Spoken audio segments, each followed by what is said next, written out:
que le voy a dar la bienvenida de inmediato a Mercedes Arauz. Buenas noches.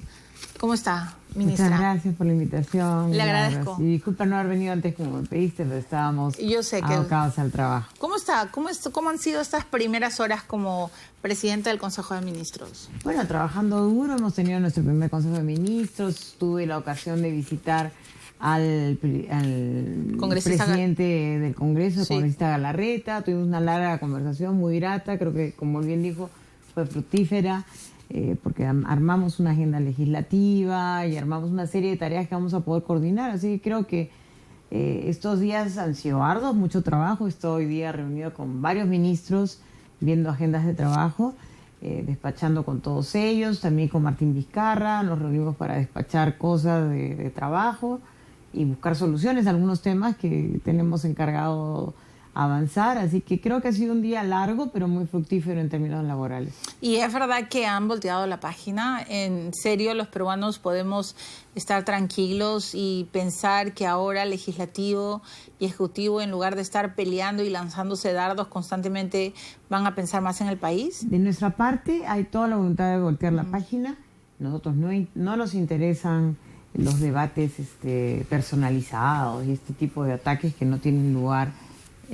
Para nosotros lo que queremos es una construcción realmente de consensos, de la búsqueda de espacios donde pueda haber el debate alturado y donde podamos entender sus opiniones, en fin, pero a la misma vez respetuosamente tratarnos. Creo que es lo más importante para construir algo que está basado en las responsabilidades que nos dio el pueblo al elegirnos de la forma que nos eligió. El pueblo le dijo a Fuerza Popular: sé tú la mayoría en el legislativo. Y luego el pueblo también nos dijo: sé tú, presidente Kuczynski, PPK como partido, el partido que tiene la responsabilidad de dirigir las acciones del Ejecutivo. Ante eso, lo único que nos queda es ser corresponsables frente al pueblo, porque si el pueblo nos critica, nos da duro, nos ponen las encuestas niveles bajos de aprobación, es porque ya se cansaron de ver que estemos en el Los debate. Los dos están con muy en baja. Un debate que no es conveniente. Para ellos nos quieren ver en acción trabajando. De acuerdo. Y los vamos a ver así. De nuestro lado, sí, los ministros. Mira, mañana mismo ya me voy con 4 ministros y un viceministro a trabajar a Piura. Como venían haciendo en las épocas de una sola fuerza. Lo siguieron haciendo los ministros, o sea, después del desastre natural estuvieron trabajando muchísimo y regresaban, pero no lo estábamos mostrando. Hoy mañana nos vamos a ir con varios periodistas, amigos, para que, y enemigos también, no todos son amigos nuestros, pero digamos, estamos llegando para que vean que estamos trabajando. O sea, van a demostrar que no son ministros de escritorio. Claro, y porque de verdad están trabajando. Tanto es así, mira, el presidente Kuczynski ha viajado en el último año más de 70 veces al interior del país. Hay ministros que han hecho viajes más de 140 veces. Creo que soy el ministro de Defensa que más ha viajado. Pero no es el único. Entonces, vienen, están en actividad. Pero hay que hacer el esfuerzo de mostrarlo. Entonces, esta vez que me toca ir a mí, voy a empezar estrenándome con un viaje a Piura con el ministro de Defensa, justamente, el ministro de Transportes, el ministro del MIDIS, la ministra del MIDIS, perdón, el ministro de Vivienda. Y ahorita se me fue el último y Agricultura, con el que vamos a estar visitando diferentes obras que están relacionadas con la recuperación del norte después de los desastres naturales, ¿no? Ok, tengo varias preguntas, porque hasta hace unos días Zabala hablaba de un congreso obstruccionista que pretendía socavar y petardear a este gobierno, y quiero preguntarle en qué momento se ha cambiado el chip. Pero después de la pausa, la ministra Arauz está hoy día en Todo Se Sabe. Las preguntas son bienvenidas, por supuesto, en Twitter y en Facebook. Ya regresamos. La noche comienza, ya no hay más secretos. Todo se sabe y todo se sabe. La noche comienza, ya no hay más secretos. La ministra Mercedes Arauz está hoy día en Todo Se Sabe, y yo le tengo que hacer varias preguntas, porque hasta hace unos días el señor Zabala decía que el Congreso, el Parlamento y básicamente Fuerza Popular era una fuerza obstruccionista que pretendía socavar, petardear, impedir, ¿no es cierto?, el gobierno del presidente Kuczynski. ¿Cuándo han cambiado el chip? ¿En qué momento? De hecho, y nadie puede negarlo, ha habido muchas normas que hemos enviado al Congreso y no se han ni siquiera empezado a debatir y las hemos mandado varias con carácter de urgencia. El proceso de los decretos legislativos costó y cuando nos aceptan nos dieron, creo que 60 días, y han pasado 9 meses revisando los decretos legislativos, no los puedo poner en acción. O sea, hay varias cositas que han ido. En algunos momentos se abría el diálogo, parecía todo bien y de repente volvíamos a las interpelaciones, al tema de las llamas. A la revisión exhaustiva de cada letra. Claro, o el tener a los ministros sentados en el Congreso por 8, 9, 10 horas en una comisión y vuelta a ser invitado la misma semana. O sea, ¿en qué momento a veces trabajábamos, no? Yo creo que el tema del gabinete actuó, yo creo que está dentro del marco constitucional, el pedido de confianza que hizo el ministro Zavala, y dentro de ese mismo ambiente, digamos, se cortó y se puso una firmeza frente a esta situación de tanto, digamos, nosotros estamos dispuestos a estar en la fiscalización, en el control político, pero hay que tener un ejercicio que sea equilibrado, ¿no? ¿Usted le ha dicho eso a Galarreta? Sí, yo creo que hay que trabajar de una manera equilibrada y colaborar. Ahora, hay que pasar la página, y eso sí un acuerdo nuestro, pasar la página y empezar en una agenda mucho, como te digo, más colaborativa. Y no significa que, digamos, nosotros no tengamos discrepancias. Son naturales porque somos de 2 partidos diferentes. Que haya también control político, por supuesto que sea bienvenido, pero de una manera respetuosa y que permita avanzar realmente en una agenda por el país, que es lo más importante. Ministra Arauz, el día de del debate de la cuestión de confianza, usted tenía un rostro, bueno, no sé si usted habrá revisado los videos, pero realmente su rostro era de una profunda consternación, entre tristeza, pena, impotencia. Tenía todos los rostros en uno solo. Y entonces, claro, yo imaginaba y pensaba, de repente Arauz ya ve que todo esto va pues por la no confianza y para todos estaba claro que no iba a prosperar. ¿En ese momento usted ya sabía que podría ser el reemplazo de Zavala? No, eso no estaba. ¿Cuándo se lo plantea el presidente? Lo hemos conversado, digamos, después de esa situación tan trágica, la verdad, porque fue desagradable. Y lo conversamos, pero no eran todavía muchos temas que teníamos que definir, se sabe, y bueno, que uno de los... O sea, el presidente quería que fuera alguien de mucha confianza y estaba entre nosotros los 2 vicepresidentes. Eran Martín y usted eran los únicos bolos. Éramos sus bolos más especiales, digamos, para decirlo así, porque... ¿Y el bolo exterior era Antero Flores Arauz? Había personas de afuera que podían ser valiosas, habían varios nombres, pero él quería a alguien muy cercano de confianza suya, ¿no? Se ha especulado mucho sobre el por qué Vizcarra no aceptó. Le voy a voltear la pregunta. ¿Por qué le eligieron a usted? ¿Por qué se decidieron por usted? Mira, el presidente conversó y vio que las posibilidades de que yo pudiera abrir esos espacios de diálogo eran viables y que no iba a generarle mayor ruido o problema, porque exploramos con las bancadas. Y creo que eso fue tomado en cuenta, ¿no? Y creo que eso es valioso, el conversar con las bancadas. A pesar de Bagua, porque cada vez que salta Mecha Arauz, siempre el Frente Amplio, el fujimorismo, en fin, sus críticos de saque en Twitter y en las redes le meten el gran tema que resultó Bagua, ¿no? Sí, pero ya la Fiscalía, en un caso último de investigación a la cual fui sometida, ya archivó todo, porque está probado de que yo actué conforme a ley, que yo no he hecho nada en ese caso y que no estoy involucrada en esos lamentables sucesos. Entonces, o sea, es repetir algo que es una mentira, ¿no? Ok, y entonces, frente a los 2 escenarios en el que Vizcarra tenía el chicharrón de chinchero. No es un chicharrón, querida, pero bueno. Pero lo achicharró. Él tenía lo achicharró. Tenía una responsabilidad política reciente, digamos, y se va a aclarar todo el tiempo para ver. Sí, yo entiendo, y imagino que el vicepresidente abrirá tiempo, espacio y todo ¿no? Todo se decanta con el tiempo. Pero estamos claros que tenía ese pasivo. Usted no. Ok. Y ahora le voy a hacer la pregunta de ingreso. Zavala la tuvo bastante complicada porque tuvieron estos dos eventos espantosos que lo han recordado todo el tiempo, que es el Niño Costero, Odebrecht, y que no termina Odebrecht. Pero además Zavala tuvo, y a mí siempre me llamó la atención, un primer ingreso auspicioso porque aparentemente era muy querido por los fujimoristas, creo que después fue muy mal asesorado por gente que era anti-fujimorista, y empezó a hacer muy rápido cortocircuito. Usted entra sin cortocircuito aparente. ¿Cómo va a ser la era Arauz?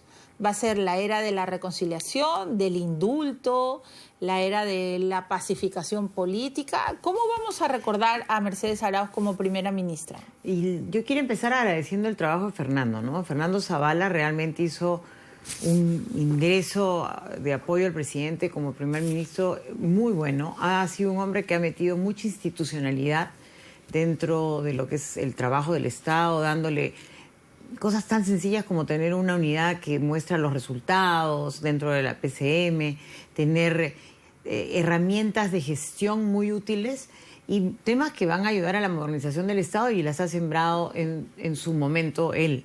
Una modernización para dar mejores servicios a la sociedad. Entonces creo que hay que agradecer ese esfuerzo porque se estrena él.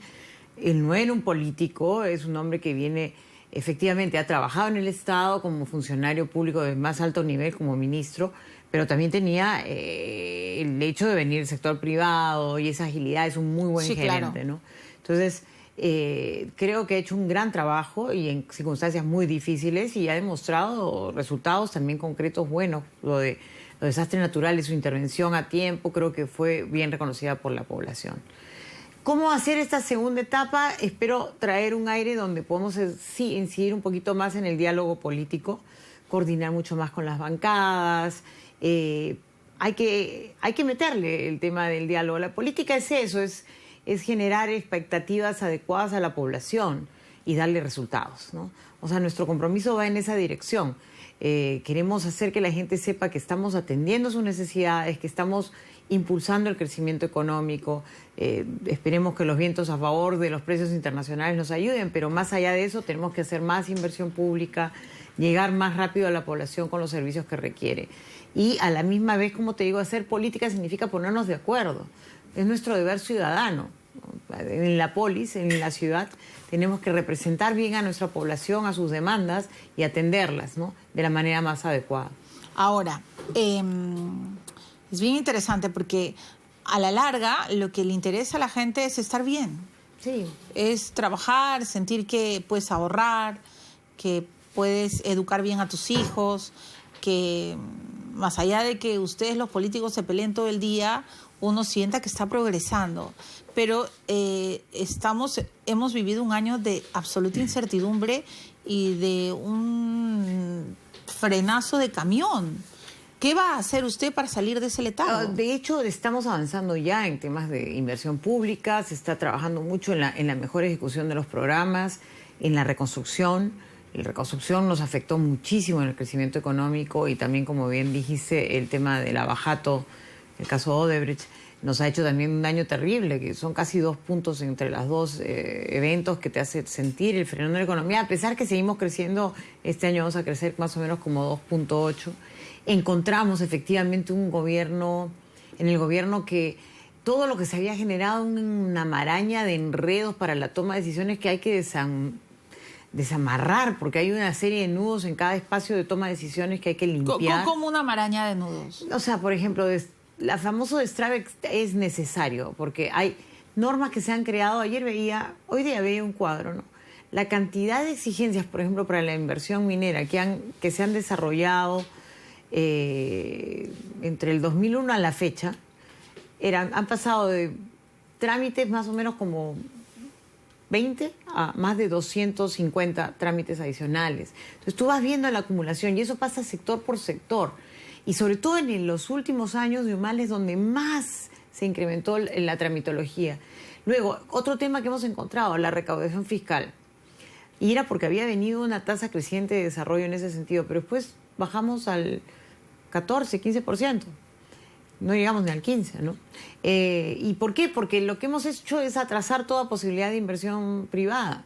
toda la inversión privada importante en empresas mineras, por ejemplo, que son las que de alguna manera nos dan mucha renta, para poder hacer gasto público adecuado. No se dieron nuevos proyectos. ¿Humala no creía en los privados? No hubo más, pero no hubo más proyectos mineros importantes. Sí, pero la pregunta es, ¿él no creía en los privados? O sea, Bueno, su discurso cuando era candidato era no. Y el discurso luego ha hecho que la inversión en la práctica se convierta en una inversión trabada, ¿no? ¿Cree usted que uno de los grandes y neurálgicos errores de Zabala fue no contar cómo encontró el Estado peruano después de Humala? Porque yo a veces trato, o sea, no sé, ministra Arauz, cuál será su pensamiento y su reflexión final, pero si no hubiera sido por los fujimoristas, que prácticamente obligaron al gobierno de Kuczynski a sincerar las cosas, nunca nos hubiéramos enterado. Y creo que en ese punto Zabala se equivocó con sus asesores, que eran básicamente Nadine lovers y Ollanta lovers, o sea, eran humalistas. ¿Usted cree que ese fue uno de sus principales errores? Yo creo que, a ver, lo que manda la ley es que tú hables de tu plan para de aquí en adelante, no pero lo del pasado, ¿no? Pero lo que manda la ley es decir cuál es tu línea de arranque, tu línea de base. No dice eso para lo que tienes que hacer cuando vas a un discurso de investidura.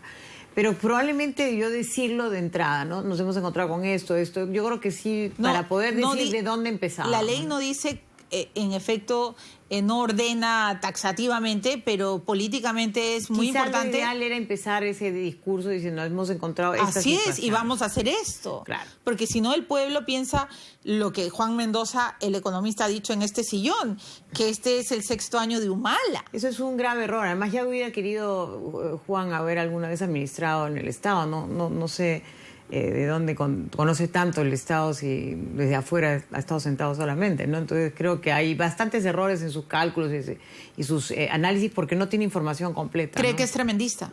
Sí, bastante, ¿no? Y yo lo conozco como un especialista en temas macro y de repente ahora habla de todo. Entonces a mí me preocupan los todistas en economía, ¿no? Pero entonces para usted... Más cuando es un académico, ¿no? Un académico debe mantener la seriedad en sus análisis. Para usted entonces es un exceso decir que el primer gobierno de Kuczynski fue el 6º de Humala. Por supuesto que ha sido un exceso. Dígame por la ejemplo, diferenciación. ahorita ya hemos comenzado a sacar proyectos importantes como el proyecto del tren eléctrico. Ya estamos avanzando en el proyecto de el aeropuerto de Lima, que era una serie de trabas increíbles. Hoy día en la mañana hablaba con la ministra estoy hablando con varias ministras, con la ministra de Transporte, con la ministra de Energía y Minas, y habíamos visto temas que tú decías, ¿cómo es posible que hemos puesto estas trabas para el desarrollo de los proyectos? O con la ministra del Ambiente, y me dice, equiparar el desarrollo verde significa incluir los 3 elementos del desarrollo verde, del desarrollo sostenible. Es crecimiento económico, pero también cuidado del ambiente y también cuidado social. Pero si solamente te quedas en la parte del cuidado del ambiente, dejas que paralizas toda la inversión y toda la parte de crecimiento económico. Esto tiene que ser equilibrado, es un proceso equilibrado de crecimiento.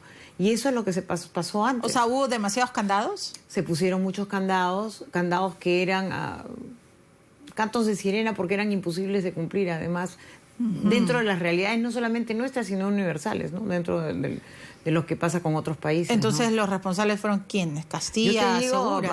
varios actores de los diferentes ministerios, ¿no? Que han actuado en esa dirección. Claro, pero siempre el que da al burócrata le encanta inventarse su propia tarea para incrementar los problemas de gestión. Y nosotros estamos en eso, en la búsqueda de reducir esas barreras para que tengamos mejor impacto en la economía, ¿no? Pero al reducir las barreras, y le hago esta pregunta de manera directa, ¿no corre el riesgo, ministra Arauz, de también abrir la ventana a la corrupción? No, mira, justamente sucede al revés. Cuando pones tantas trabas, siempre hay una forma de encontrar cómo hacer la trampita, ¿no? ¿En qué sentido? Por ejemplo, hacer contratos que parecen pues muy correctos y son contratos que tú dices de dónde salieron, ¿no? O sea, ya hay una investigaciones fiscales y todo sobre proyectos que hemos encontrado que son de dudosa calidad, ¿no? O sea, empezando por el proyecto del gasoducto, que felizmente, como no pudieron conseguir el financiamiento, se cayó, y ahora tenemos que resolver esto para poder darle gas a la población. O sea, para usted en el gasoducto hubo gato encerrado. Sí, y eso está en investigación y yo espero que eso se pueda entender bien cómo se resolvió. ¿En Chinchero también hubo gato encerrado? Y eso se investigará. Yo no sé cómo fue hecho el contrato en ese momento, pero lo que tratamos de hacer nosotros fue corregirlo. Y eso sí se lo puedo decir. Y yo he venido aquí a este programa a defender las correcciones que se trataron de tener en ese caso. O sea, lo que usted me está diciendo es que en las correcciones, mientras usted sea primera ministra y obviamente usted es la vicepresidenta, segunda vicepresidenta de este gobierno, usted nos garantiza, Mercedes Arauz, que no va a haber estos escandalosos estas escandalosas aceitadas que luego Odebrecht se empieza a abrir pues la caja y uno dice, por Dios santo, ¿qué es esto? Mira. Y solo estamos hablando de Odebrecht, falta OAS, Claro. faltan las hermanitas brasileñas y sabe Dios con qué otras empresas Si se habrá nosotros negociado, encontramos se ha casos tomado así, el Estado como claro. un botín. Eso ¿no? eso es grave, porque ya esto se ha hecho como una cosa hasta sistémica y nosotros estamos limpiando eso justamente porque somos gente honrada. Ahora, si hay algún sinvergüenza ahí, por supuesto que le caerá todo el peso de la ley y nosotros no lo vamos a tener alrededor nosotros. Y si descubrimos casos de corrupción fuera del ambiente nuestro, efectivamente, habrá mucha rigidez en ese sentido, porque el presidente no cree que uno puede dar, o sea, que alguien venga a entrar a usar, como tú dices, el Estado como un botín, es un pecado, porque un país que necesita tantas cosas, necesita agua y saneamiento, los proyectos de agua y saneamiento hoy día ya los tenemos financiados y tenemos que hacerlos bien, y tenemos que hacerlos al costo justo para que podamos darle al costo más económico a la población. Pero los críticos de este gabinete, del gabinete Arauz, ministra, dicen lo siguiente. Bastó que Alan García tuiteara que el verdadero ejecutor de Coteva fue el presidente Kuczynski para que Kuczynski prácticamente le regalara ministros a el presidente en el cual usted fue tantas veces ministra. O sea, el que yo haya trabajado con el gobierno aprista, e inclusive que haya sido candidata, no me hace aprista. Y el que el ministro Blexler haya trabajado como viceministro en el gobierno aprista, no lo hace aprista porque él fue también viceministro en la época de Paniagua y viceministro en la época de Toledo. O sea, es un hombre que es un profesional, un maestro, amauta además, que tiene toda la experiencia en el ámbito del área de la educación. Y además cree en la reforma porque fue una de las... él estaba en las concepciones básicas, en los procesos de creación de una reforma que incluye la mejora de la calidad de la educación a través de los programas de una carrera pública magisterial con evaluaciones, con un proceso de capacitación continua de los maestros. No fue que Kuczynski se asustó por la insinuación No. de García y lo llamó y le dijo, ya, ¿cómo hacemos? No, para nada. O sea, eso es un poco de fantasía, ¿no? Nosotros podemos haber conversado con los diferentes bancadas, pero nunca se habló de puestos, de personas o de ministros que pudieran ir al gabinete. O sea, me parece demasiado fantasioso. Y como yo estaba en las reuniones, yo puedo decírselo con tranquilidad, de que haya habido una cosa como esa. O sea, el presidente además está dispuesto ya inclusive creo que está enviando una carta al Congreso para dar sus descargos frente a la Comisión Lavajato para las preguntas que le han enviado. O sea, no tiene ninguna cosa que ocultar y va a ser transparente en sus informaciones. O sea que, por favor, somos los primeros en contratar los abogados y abogados de alto nivel para que se pueda llevar a cabo vamos a llamarlo, la extradición del el señor Toledo para que venga a cumplir con la ley, porque ojalá él viniera a cumplir con la ley como es debido y como buen ciudadano, pero algo quiere ocultar y por eso no viene, me imagino, ¿no? Pero el tema es que estamos totalmente dispuestos a actuar bajo responsabilidad frente a la ley. O sea, si tuviera miedo, corrupción. Kuczynski no movería un dedo. No movería un dedo, pues exactamente. Pero estamos trabajando bajo todo lo que se debe hacer. Ya tengo que ir a la pausa, pero por favor cuénteme la verdad, porque aquí todo se sabe. ¿Qué le dijo el presidente Kuczynski el día que García lo señaló como el verdadero ejecutor de Coteve y como que él tenía que responder por ciertos depósitos en su cuenta de banco? ¿Qué le dijo el presidente Kuczynski? Se lo tomó a la risa y le dice, ¿qué le pasa? Le dijo, porque en realidad él no tiene nada que ocultar. Esos documentos estaban en el informe Pari. Y todo en el informe Pari dice que esos documentos son con impuestos pagados, transparentes, que son documentos de transferencia que a veces se hacen a través de estas entidades financieras que hay en diferentes lugares, porque son transferencias financieras. O sea, Cuando yo he hecho transferencias financieras cuando viví en México, pasaban por una ruta pasan por rutas financieras que son bancos, o sea, y los bancos están en el Caribe también, o sea, pasan por una ruta porque los bancos tienen sucursales, tienen diferentes entidades con las que trabajan. Entonces yo hacía una transferencia a mi hija para alguna adquisición importante y pasaban por diferentes En bancos. Cristiano, el presidente le dijo, Alan, ¿qué tiene? ¿Se volvió loco? Se volvió loco, sí.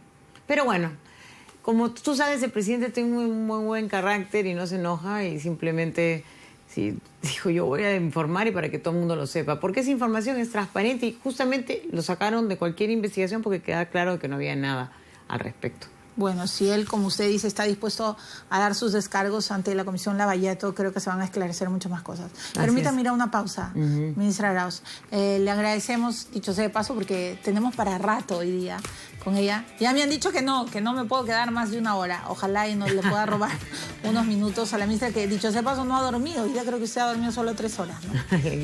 Alguito. Algo ha dormido. Bueno, claro. Es que estoy acelerada, como dice. Además me encanta a mí trabajar bien, entonces he andado revisando todo, documentos, correos, avanzando. No, sí, claro. Y aparte uno tiene que ponerse al día rápido y pronto. Así es. Bueno, muy bien, vamos a la pausa. Las preguntas, como les he dicho, son más que bienvenidas. Ya venimos.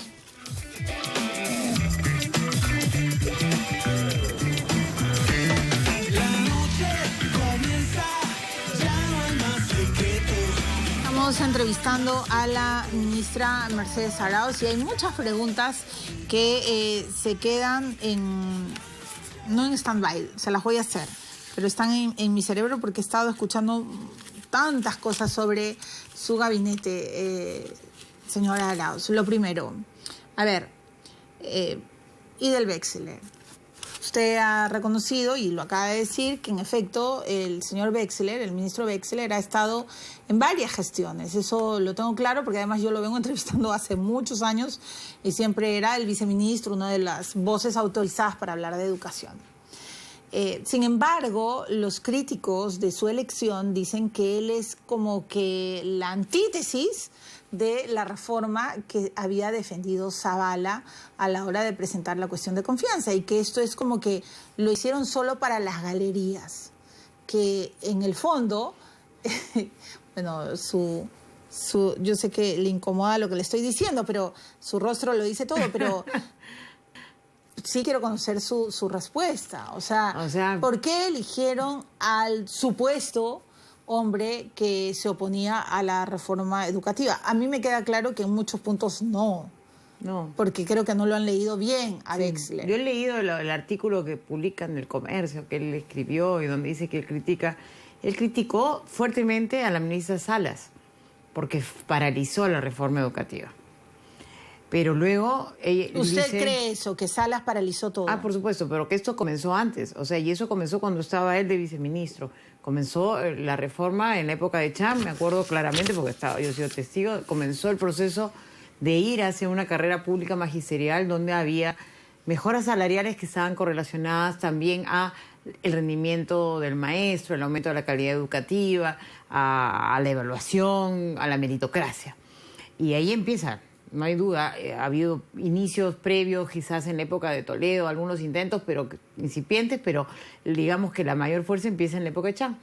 Y luego la señora Salas llegó y paró todo, y cambió toda la estructura, es más, quitó los colegios emblemáticos, hizo un montón de cosas como que retrocedió. Y en el mismo artículo él dice, el ministro Saavedra ha retomado la carrera pública magisterial, ha retomado las reformas y ha retomado la meritocracia.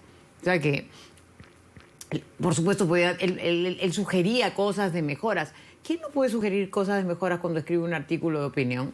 Yo creo que también lo he hecho yo cuando he sido escribir mis artículos de opinión. Usted ha dicho de que se va a mantener la igualdad de género y toda esta discusión sobre el género en la reforma educativa. Sí, usted lo ha dicho y el ministro Wexler ha dicho que si hay términos que generan algo de confusión a los padres, pues se revisará y se corregirá. Y se aclarará, claro. Ya, pero la ex ministra Martens estuvo aquí hace 2 días y lo que ha dicho es que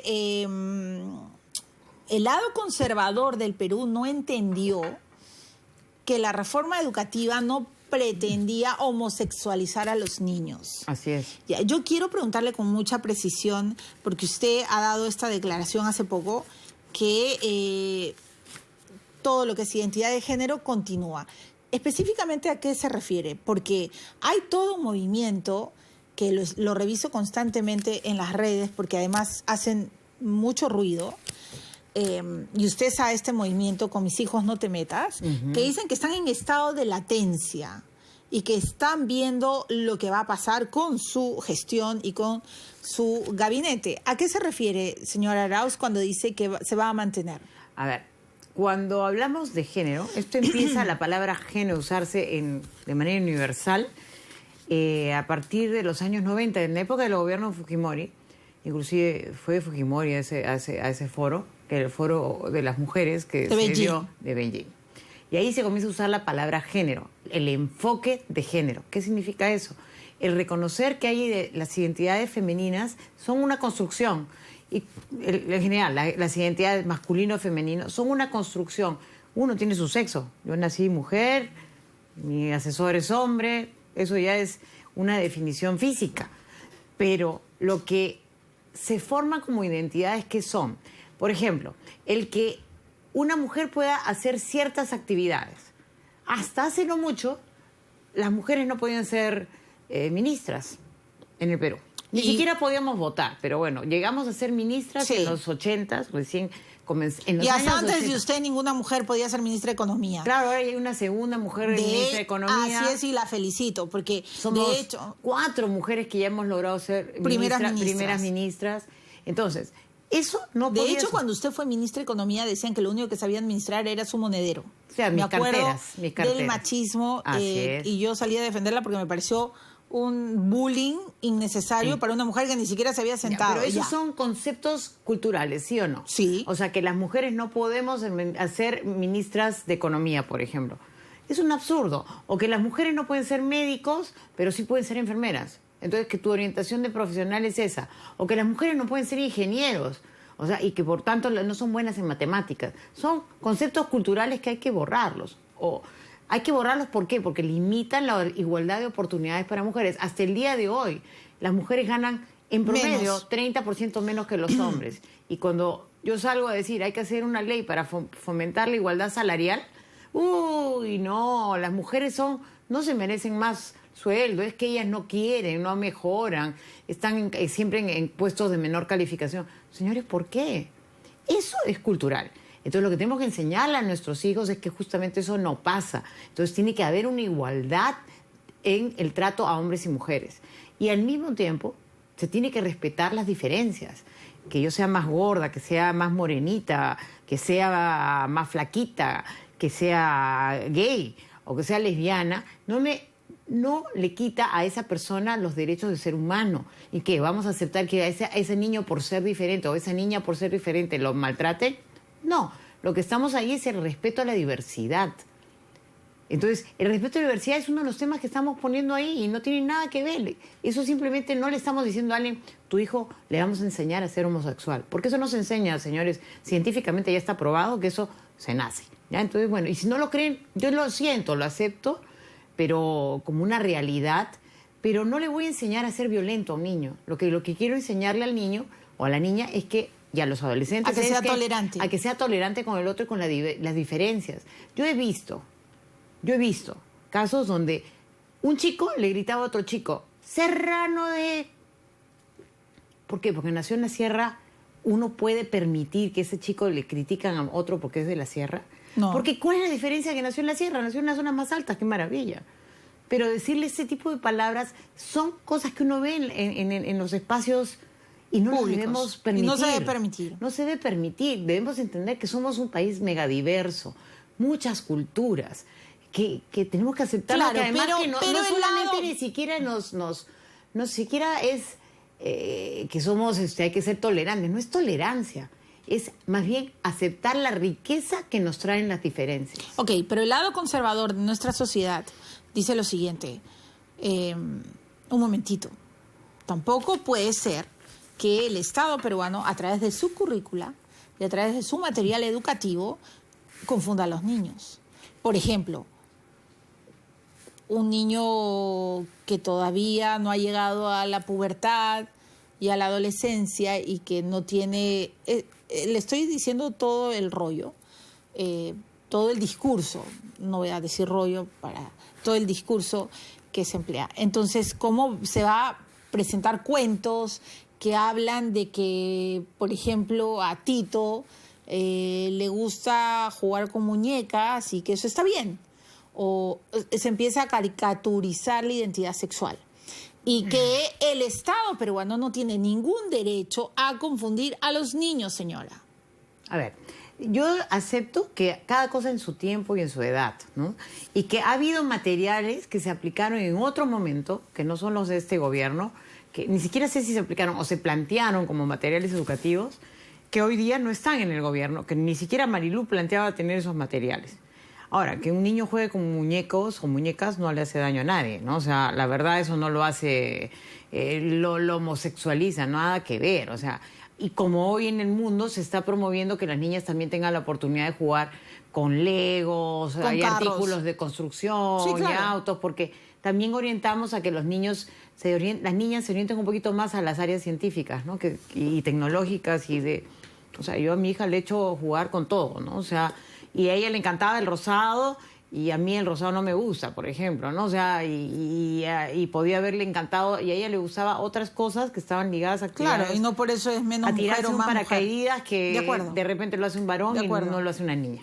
Pero bueno, eso no lo hace, no le tiene por qué llevar a una orientación sexual. Ahora, tampoco vamos a ponernos a explicar cosas que son difíciles de comprender para una criatura. Esas cosas se pueden explicar ya a un adolescente que va a terminar la universidad, el colegio, ¿no? Y ya va a entrar en un mundo casi adulto, ya está en una etapa adulta y va a ver cosas que están en su realidad y se les puede explicar para que acepte las diferencias.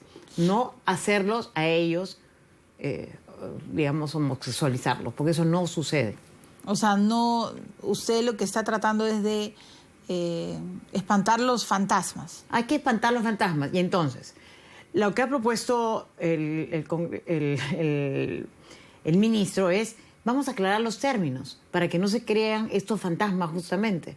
Y por eso puede conversar con los padres de familia para que no haya duda. Porque al igual que yo espero que seamos respetuosos, por un lado, estos que son extremistas comiencen a entender que podemos explicarlo mejor y no haya dudas para ellos, y respetamos sus elementos religiosos también, porque se enseña religión incluso en los colegios, ¿no? Y es una elección para los padres si quieren que lleven esto como parte de su educación. También tengan que aceptar que hay otros que piensan que también se tiene que tener la posibilidad de que se acepte a las otras personas como una mirada. Los que también se ponen en el otro extremo, que quieren pues una educación que se meta en este tema a un detalle, también entendamos que tenemos que respetar al otro que tiene una mirada religiosa que es totalmente aceptable. O sea, en el Perú hay mucha gente católica, hay mucha gente que profesa algún tipo de credo y hay que respetarlo. O sea, me parece feo cuando, por ejemplo, en otros países lo hemos visto, ¿no? Que les prohíben usar sus trajes como su burka. Quizás yo creo que hay que no ser tan extremistas, porque de repente esa persona en su religiosidad acepta, tiene que vivir con ese atuendo. A mí no me gusta, pero lo tengo que respetar. Lo tengo que respetar. O sea, usted está priorizando el respeto a las diferencias. Así es. Le hago todas estas preguntas, ministra Arauz, porque usted sabe todo lo que ha ocurrido con el ministro Wexler y con la ministra Martens. En la transición de poder, en esta despedida pública, bueno, han dicho, pero ¿cómo es posible que se hable, no es cierto, de identidad de género y de equiparar? Y en fin, no voy a repetir todas las críticas porque tendríamos para hacer todo un programa, pero el propio ministro Wexler ha ofrecido disculpas Así a la es. señora Martens si se sintió incómoda, ¿no es Así cierto? es. Porque le dijo pues que regresara siempre porque además es muy bonita, ¿no? ¿A usted le incomodó ese comentario? Mira, la verdad es que yo no lo escuché con detalle, pero yo creo que los hombres y las mujeres tenemos que aprendernos a respetar. Y también hay que entender a las personas de dónde salen, ¿no? O sea, si un señor que tiene cerca de 70 años me dice algo así, yo lo entiendo. Es la forma de acercarse y de expresar un aprecio. No lo vi en una actitud de decirle De acosarla. De acosarla. No lo vi, ¿no? Hay que entenderlo, ¿no? A veces yo les digo, ay, pero qué pesados, ¿cómo se les ocurre decir eso, no? Hay otros que sí lo hacen y uno sabe cuando es un acoso. Y uno sabe, porque también sabes cuando te Bueno, están y usted acosando. ha sido muy fuerte, directa y además Así ha es. contado muchas cosas personales a la hora de, no, ni una menos. Y Por supuesto. Así es. O sea, en eso nos Ah. queda claro que O sea, Mercedes yo soy Arauz una tiene esa mujer bandera. que he estado abogando por este Así tema, es, de usted ha estado tener los abogando, respetos es en verdad. el tema de género. Puedes ver el récord de mis debates en el Congreso, donde Totalmente. yo he salido ardorosamente a defender Totalmente. el tema, y ¿no? además, como periodista, yo lo tengo que decir Claro. públicamente porque le he entrevistado sobre ese tema. Entonces, muy bien, eso está, nos ha explicado. Y la política que tenemos es una política de Estado, o sea, la ha planteado Ok. el presidente como tal. Ok, vayamos a los ministerios polémicos. Y entonces ahora tengo que pasar al Ministerio de Justicia. Mendoza.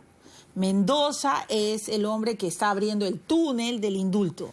No. Le estoy diciendo todo lo que se dice en los pasadizos y, en fin, en el espacio público. Y hoy día Juan Carlos Tafur me ha dicho que sus fuentes palaciegas prácticamente le han confirmado que el indulto ya está y que el presidente Kuczynski tiene los informes médicos y que le hacen temer que esta presión baja y estas constantes taquicardias que llevan a Fujimori a emergencias constantemente le pueden producir o un infarto cerebral o un infarto cardíaco, y que en Cristiano, y así lo hemos conversado con Juan Carlos Tafur, el presidente Kuczynski teme que Fujimori pueda morir en prisión y que él no lo va a permitir. Usted ha dicho que eso es tema del presidente, pero yo tengo que insistir con esto porque todos los días se toca, y además con el tema Kenji es parte de la agenda. Marisol Perestello ha salido, dicen que incluso ya había renunciado porque ella era uno de los grandes escollos al indulto. Mendoza, ¿es esa puerta que se abre para el indulto? Mira, yo creo que las razones de la partida de Marisol son totalmente diferentes, no tienen nada que ver con eso. Marisol ha hecho un buen trabajo, tuvimos un ¿Por qué tema ahí renunció? delicado. Yo creo que el tema que más complicó fue el tema de que no tuvimos un tema ahí complicado con el tema de las procuradurías, que para mí creo que fue un punto donde ella no debió abandonar como abogada del Estado, porque ella es la abogada que está al ser ministra de Justicia, no debió abandonar, y yo lo critiqué en alguna vez, o sea que esto no es novedad, no debió abandonar su rol a este tema, y donde se perdió un poco el control, porque no pueden ser funcionarias de tercer nivel que contesten como contestaban. Eso de independencia es para que hagan bien sus investigaciones, no para y que no se asuman que son fiscales, ¿no? Pero y encima que no cumplían la ley. O sea, Entonces, usted lo que nos está diciendo, ministra Arauz, es que el presidente Kuczynski le perdió la confianza a la ministra Perestello por el tema de las procuradoras. Yo creo que sin perderle el cariño y el respeto, y ha hecho otras áreas de trabajo donde han avanzado muy bien, por ejemplo en temas de derechos humanos, creo que ahí había un espacio que nos causaba una confusión. Un cortocircuito. Claro, y aquí estamos hablando también de un abogado que es del mayor prestigio, ha sido presidente de la Corte Suprema, ha sido presidente del Jurado Nacional de Elecciones, él no es un abogado cualquiera, ¿no? Es un señor muy serio. Entonces yo creo, sin criticar a Marisol, creo que ella ya tenía también la necesidad de un aire, y necesitamos un aire en el gabinete. O sea, si a Eso- Vizcarra la chicharró Chinchero, a Perestello las procuradoras la chichararon. Políticamente Estamos hablando. hablando de política. Sí, políticamente hablando. Yo no digo, porque ella misma decía, pucha, estas señoras no me están haciendo caso, estaba muy enojada, ¿no? Porque estaban... Príncipe y Ampuero no le hacían caso a Pero ella Marisol lo ha Perestello. contado acá, ¿no? Entonces, decirle a las señoras, hay cosas que no interfería en sus análisis. Lo que les decía es que hay que seguir cumplir la ley. Ella lo ha dicho en la prensa, y no cumplían con la ley. Entonces ella no podía conservar a... ¿Y por a qué estas no se personas. fue antes? Pero bueno, la sacó, ¿no? Pero costó eso también en lo político, también al gabinete. No hay duda que tuvo un costo para el gabinete esta cosa del comportamiento. O sea, de la no es que Procuraduría. Marisol Perestello se haya ido porque Kuczynski va a indultar a Fujimori. No, para nada. Eso la agenda del presidente es propia, es su decisión. Obviamente un indulto humanitario es una de las potestades más importantes que tiene el presidente, y eso Es es su su decisión. prerrogativa. Y hay que respetarla, ¿no? Claro, ¿usted estará de acuerdo? Hay que respetar la decisión del presidente. Sí, yo sé que usted O no, sea, y ya lo he no dicho sale de esa muchas respuesta, veces, la herramienta pero no, yo es sé, además del indulto humanitario, la que ha sí, planteado. yo sé y he escuchado, se lo juro que la he estudiado, ministra Arauz, soy un poco chancona también como usted, Sí. entonces paro estudiando lo que van declarando y además tiene a un buen asesor, que sabemos todo, que es un buen periodista además, pero la pregunta es una sola y le voy a hacer la pregunta a la ciudadana Mercedes Arauz, que hoy es primera ministra.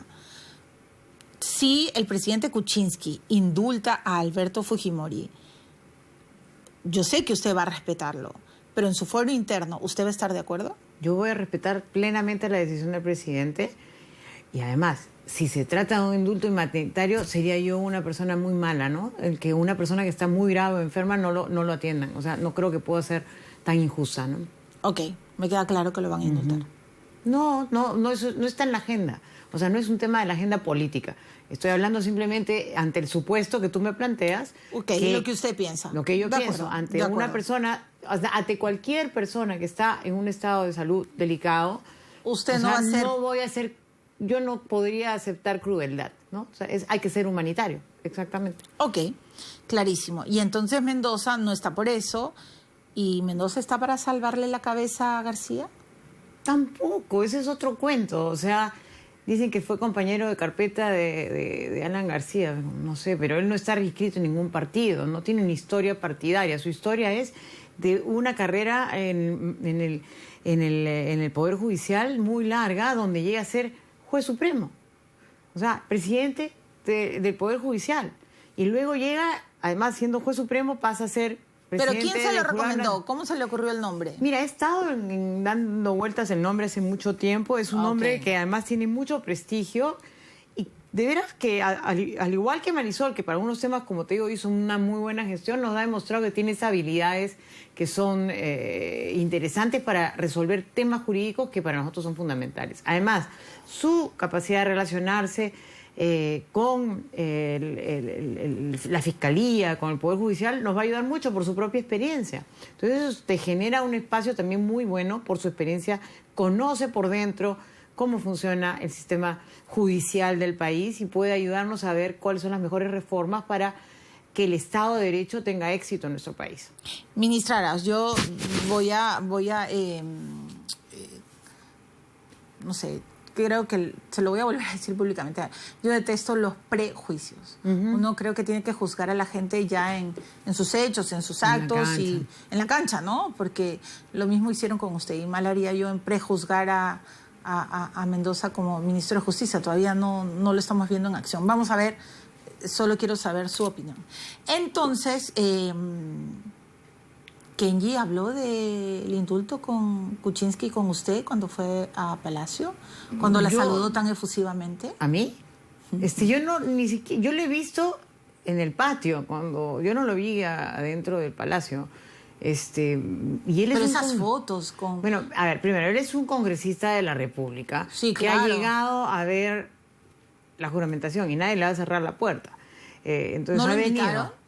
O sea, personalmente yo no lo he invitado, no sé cómo ha sido el tema que él ha llegado, entonces le ha abierto la puerta, ha llegado y bueno, pidió ver Palacio y el presidente es tan gentil que lo hizo ver Palacio, porque ha sido su casa, ¿no? Entonces, y después de muchos años él ha pasado por ahí. O sea, no es que Kenji se va a pasar a Peruanos por el Cambio. No hay nada de eso, no hay ni una sola conversación de ese estilo. Ajá. O sea, lo sabría, la verdad, pero mi bancada no ha conversado para nada de ese No ha tema. conversado. No. para nada. ¿Y a usted qué le parece todo esto que está sucediendo alrededor de Keiko y de Kenji? Mira, yo la verdad que me tengo que abstener de comentar lo que pasa en otra bancada. Ok. Yo creo que tengo que ser Está bien. respetuosa de lo que le pasa y que ellos decían cuál es lo O sea, mejor entre prácticamente ellos. Kenji ¿no? fue paracaidista. Yo te diría que sí, pero bueno, ¿qué voy a hacer? Nos estamos enterando de Yo no cosas sé, hoy yo día. no ahora fue sí, ahora sí que lo van a expulsar. No, Porque no. si fue paracaidista, peor. Ahora Keiko debe estar diciendo encima, mi hermano fue paracaidista. O sea, él solito, por voluntad propia fue. Eso sí es reprovocado. Bueno. Cada uno, ¿no es cierto?, con sus decisiones. Sí. Bueno, tenemos que ir a una pausa, la última. Solo le voy a robar unos minutos más. Vamos a hablar de un tema muy importante en la siguiente pausa, de el Ministerio de Vivienda. ¿Por qué se los digo? Porque hay todo un plantón, bueno, usted ya sabe todo lo que está pasando, ¿no? Con Rudecindo Vega y con el ex ministro Trujillo. Después de la pausa... No sé. Sí, Bueno. después de la... No sabe lo que está sucediendo, sí sabe. Sabe todo. Le están diciendo, ¿por qué Meche quiere imponer a Trujillo? ¿Por qué lo quiere sacar a Rudecindo Vega? Después de la pausa, por favor, aclárenos todo el problema de Sedapal, del agua, en fin, con el Ministerio de Vivienda. Regresamos entonces con Techito, que Carlos Bruce ha dicho que quizá vuelva Techito Reloaded. Ya venimos. Y todo se sabe.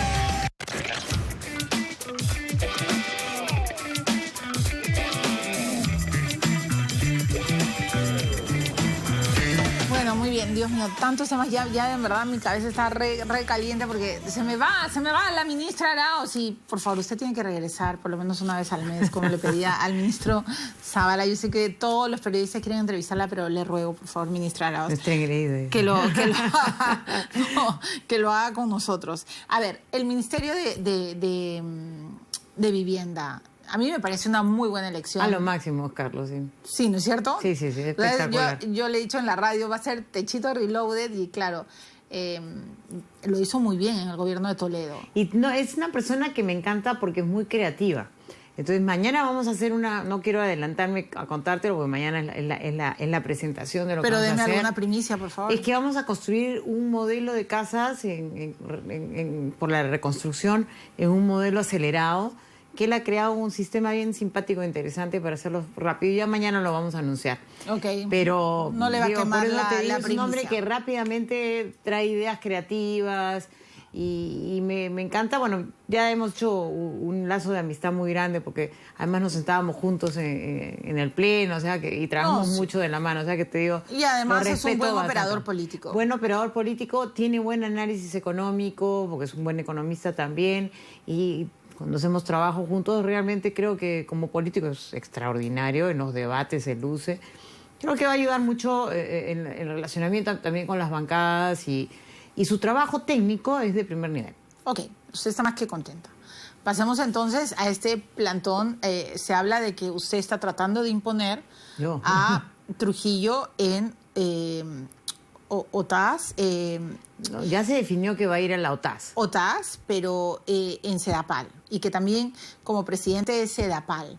Y entonces va a haber un plantón para defender a Rudecindo Vega. ¿Usted va a poner al señor Edmer Trujillo en la presidencia de Sedapal? Mira, el tema de la OTAS ya está definido, Sí, ya lo hemos se conversado anunció, y sí. todo, ya está. En el tema de Sedapal es un tema que el presidente ha pensado y todavía no se ha definido. En la OTAS él va a trabajar los temas de mejora de toda la gestión de las empresas prestadoras de agua y saneamiento en las EPS, ¿no? En provincias donde hay una debilidad, la verdad que una gestión terrible, y se creó un decreto legislativo justamente que permite usar modelos de APPs y otros modelos para asegurar de que en la gestión se pueda dar la mejor gestión y servicios al ciudadano. Lo de Sedapal todavía es una conversación que cuando regrese el presidente me imagino la tendrá el ministro. No es que usted quiere imponer a... A mí me encanta su trabajo porque es un excelente técnico, y además especialista en temas de agua y saneamiento. Pero yo no estoy empujando a ninguna persona en particular, porque esas son decisiones que tiene que tomar el que está encargado del sector, conversarlo con el presidente. Obviamente yo también soy parte de la decisión, pero la decisión final es la del sector, ¿no? Ok, bueno. Ahora, en el caso de Rudy pasa a otra tarea que creo que es interesante. ¿A cuál? Creo que pasa a Sencico, a todo el tema de capacitación en el ámbito de construcción, donde se trabaja mucho dando servicios de capacitación al área de construcción civil, ¿no? Ok. Que es importante, y eso ha sido una decisión de el ministro Bruce, justamente que quiera mejorar la calidad del servicio, porque necesitamos mucha gente que esté capacitada para atender la emergencia, digamos, después de la emergencia, la reconstrucción. Entonces, el trabajo del Sencico se vuelve crucial en este momento para tener más gente preparada para la reconstrucción. Ok, está hablando de construcción y me da de verdad la pelota para hacerle estas preguntas y quiero terminar este bloque, esta entrevista con usted mencionando estos temas. Ministra Arauz, ayer he entrevistado a dos hombres que son realmente muy serios en el tema, el doctor Blondet que es un ingeniero además especialista en estructuras de la universidad, trabaja en la Universidad Católica, y al doctor Herod, que está desarrollando todo un sistema que incluso el ministro Nieto está conversando para comprar la alerta, el sistema de alerta. Lo que ha dicho el doctor Blondet a mí me preocupa sobremanera. Hoy día, de hecho, el ministro Wexler ha hablado de las escuelas. ¿Qué va a hacer ministra Arauz para garantizar que si existe en el gobierno del presidente Kuczynski ocurriera un terremoto grado 8, no colapsen tantas viviendas, tantos colegios, tantos hospitales en la capital peruana? A ver, si hubiera un terremoto en Lima, yo he vivido en México y ante todo quiero dar mis condolencias a los mexicanos, a los cuales le tengo un aprecio muy particular porque me acogieron durante 4 años y pude trabajar en ese país tan amoroso. Y creo que hay una lección que hay que aprender de México. O sea, México ha trabajado una cultura de prevención que es muy importante. Nosotros empezamos con un sistema de prevención, el CENEPRETO, un sistema que tenemos que reforzarlo y lo hemos hecho ahora incorporándolo para que sea un sistema integrado a través del Ministerio de Defensa. Porque la prevención es fundamental. Lamentablemente la ciudad de Lima tiene como deficiencia es que muchas de las construcciones que se han hecho son informales. Sí, más allá de las autoconstruidas. viviendas antiguas, que son viviendas que obviamente pues por el deterioro de los años se dañan, hay mucha informalidad y no podemos garantizar que alguna de esas viviendas no se caigan, y además sería imposible determinar cómo hacerle los Mucha refuerzos autoconstrucción, estructurales, porque es de acuerdo. autoconstrucción e informalidad en Ok. la construcción. Las edificaciones más modernas, que tienen 15 años para adelante, tienen, porque los reglamentos existen, sí y se hacen con supervisiones, cumplen con los requisitos para ser antisísmicas, ¿no? Entonces uno va a tener más o menos seguridad con construcciones relativamente modernas. Pero hay construcciones que son más antiguas y hay que hacerles reforzamientos estructurales, sobre todo aquellas que son de necesidad básica, hospitales, colegios, centros de acopio. Ese tipo de cosas nosotros vamos a invertir. Vamos a invertir, de hecho ya lo anunció, como bien dijo, en la parte de los colegios. Tenemos que entrar en la parte de hospitales. Estoy segura que el ministro de Salud en todo lo que es mantenimiento va a trabajar en esa materia, y todo lo nuevo también. Y tenemos un servicio importante que es el Centro de Operaciones ante las Emergencias, ¿no? El COEN. El COEN, que también nos permite tener información. Yo creo que el tener sistemas de alerta ayuda. Claro que en nuestro caso es más complicado porque los sismos pueden ocurrir a pocos kilómetros de acá, 15 kilómetros en el mar, ¿no? Cosas así. Entonces no es como en México, que tú tienes una alerta del terremoto que pasa en Oaxaca, que es al sur, y por lo menos tienes un minuto para que recorra la señal hasta la Ciudad de México. Sí, y aún pero- así, mira lo que fue, porque esto De como acuerdo, se ve hoy día pero fue se ha grave. salvado millones de vidas, señora. Por el trabajo de tener un sistema de... Por eso, sirve el sistema de alerta, pero no es suficiente. Hay que tener a la población también preparada. Bueno, pero... Por ejemplo, ¿cómo prepararlo? Los simulacros.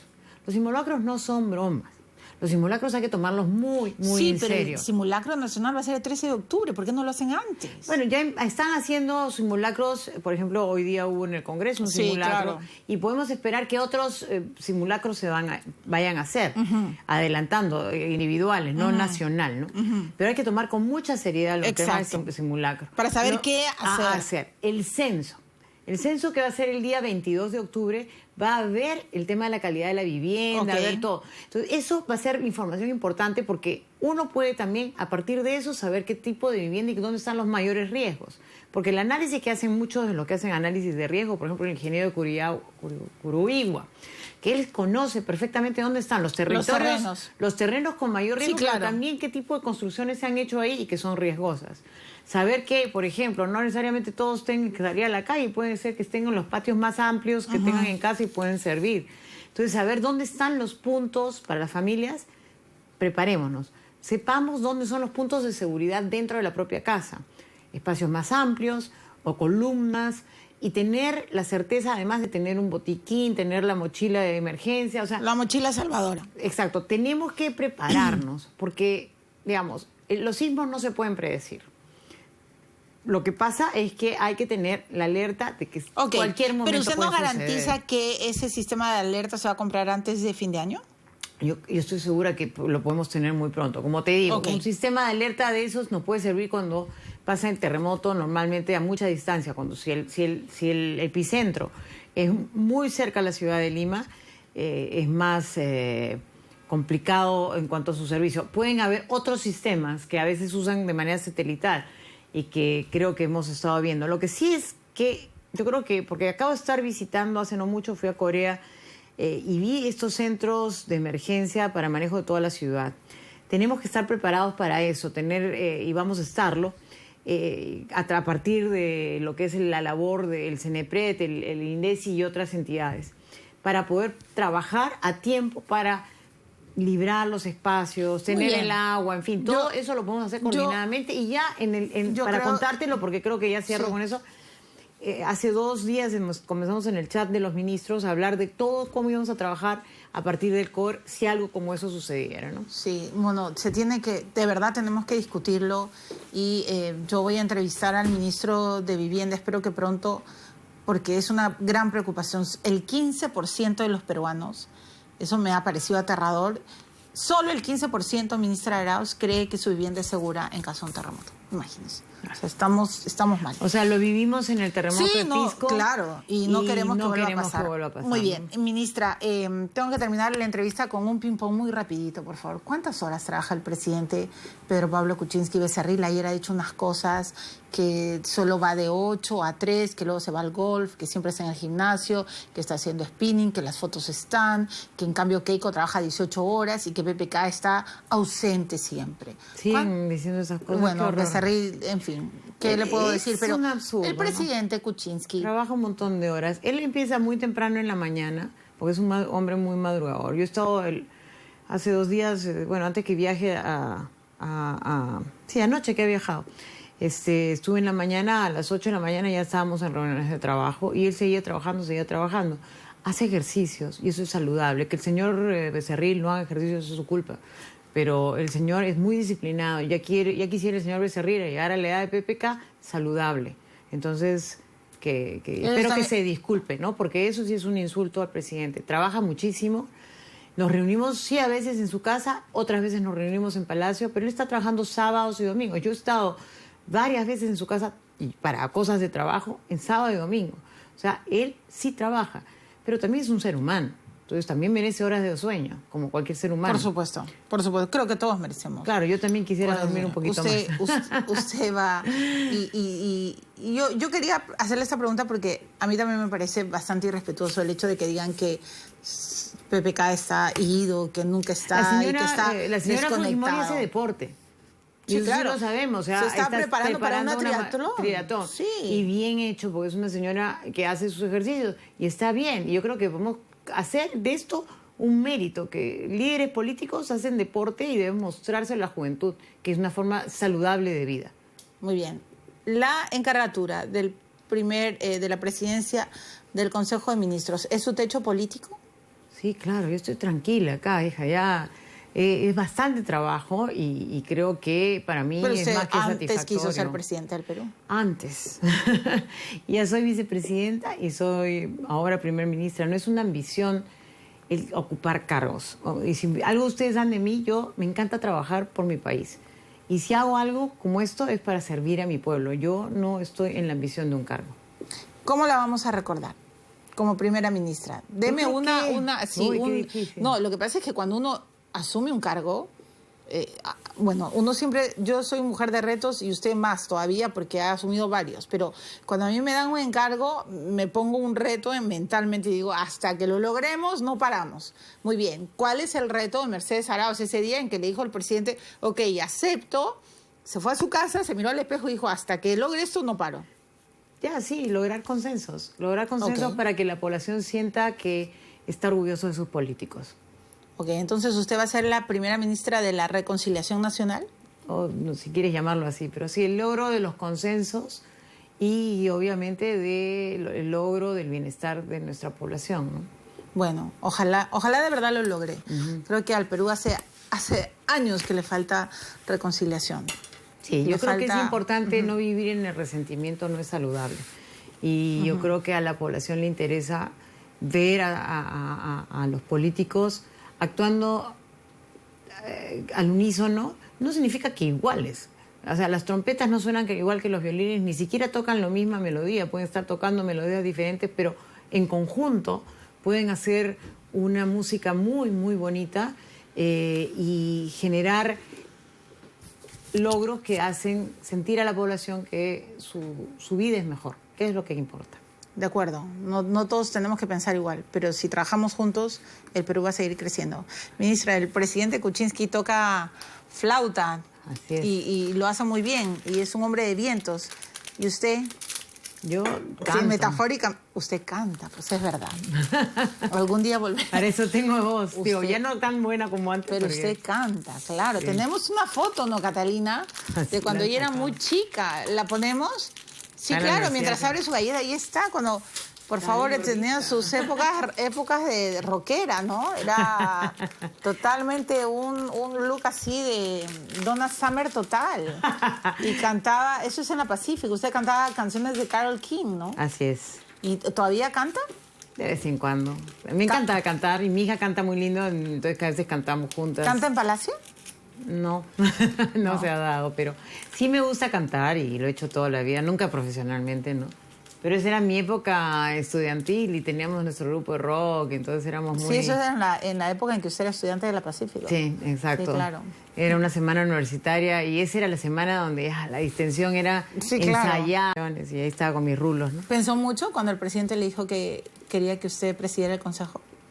Sí, había que pensarlo porque es fuerte, ¿no? No es un trabajo fácil, no es un trabajo exigente que tienes que ver muchos temas a la vez y a la misma vez empujar, darle un ejercicio de coordinación fuerte. Sí es difícil, pero y tu vida personal y familiar también se recorta, ¿no? O sea, mi pobre hija no me ve tanto como, digamos, nos vemos poco en la mañanita temprano y cuando llego a casa nomás y un ratito, Sí, claro. ¿no? Y está también en su trabajo, haciendo sus cosas, ¿no? Entonces le voy a hacer una pregunta que parece obvia, pero es bastante personal. ¿Por qué aceptó? Porque sabe que puede recibir fuego verbal, fuego cruzado, sabe que puede también cometer errores, También. sabe que puede triunfar. ¿Por qué aceptó? Sí, porque la verdad que uno aprende de todo, ¿no? O sea, que hay que aceptar el reto. Yo creo que lo acepté porque soy muy leal a Pedro Pablo. Pero Pablo Kuczynski es un señor al cual le debo toda la lealtad. Es un hombre que realmente tiene un sueño de ver en nuestro país al Bicentenario un país ya sembrado, una república sólida, en donde los peruanos sí tengan oportunidades verdaderas, ¿no? Por eso. Así es. Muchas gracias, ministra. Gracias. Gracias Ahí por está, estar acá. nada. ¿Qué dice la tarjeta? La estrella de la riqueza brilla sobre ti. Qué bueno. Está muy lindo. Qué bueno, Muy qué bueno. lindo. Le deseo mucha suerte, ministra Arauz, de verdad. Es la cuarta mujer que se convierte en presidenta del Consejo de Ministros. De hecho, es la primera mujer que se convierte en esta era del presidente Kuczynski. Me alegra que la señora Cooper sea ministra de Sí, a mí Economía, también. porque yo sí voy a defender eso, que la mujer siga alcanzando más puestos. Vamos a ver cómo le va. No hemos hablado de Cooper, espero que le vaya Yo bien. estoy segura que va a cumplir un excelente. Es una chica brillante, una mujer muy joven, digamos, pero con unas capacidades técnicas de primer nivel. Yo he trabajado con ella en diferentes ocasiones y espacios y siempre le he respetado por su inteligencia y profesionalismo, ¿no? Le deseo suerte. Gracias. Que le vaya bien. Si le va bien a usted, nos va a ir bien a todos. Y si quiere ser, apagar los fuegos y ser, como se ha dicho, una primera ministra de la Concertación, creo que nos va a hacer bien a todos, porque al final se trata de que todos crezcamos, ¿no? Y esta estrella de la riqueza brillante es la riqueza que es nuestro país que es tan diverso en culturalmente y que nos trae a todos una oportunidad maravillosa. O sea, de conocernos y querernos como somos, diferentes y a la misma vez unidos por ser peruanos. Gracias, ministra. Muchas Bienvenida gracias. siempre a Todo se sabe. Y aquí estamos, pero a la primera de bastos también seremos los primeros en criticar. Siempre me dicen que soy Pepe Causa y yo siempre digo, por favor, en este programa comenzó Chinchero. Así que creo que a todos les queda claro. Y nada, yo lo que siempre voy a decir en este y todos mis programas es que en verdad ya déjense de pelear y piensen un poco más en los niños, en la gente que vive en las zonas más extremas de pobreza y que necesitan hace tiempo atención del Estado peruano. Hasta aquí llegué. Mañana nos volvemos a encontrar. y tengo a varios ministros pendientes. Ojalá y acepten las entrevistas. Chao, que estén bien.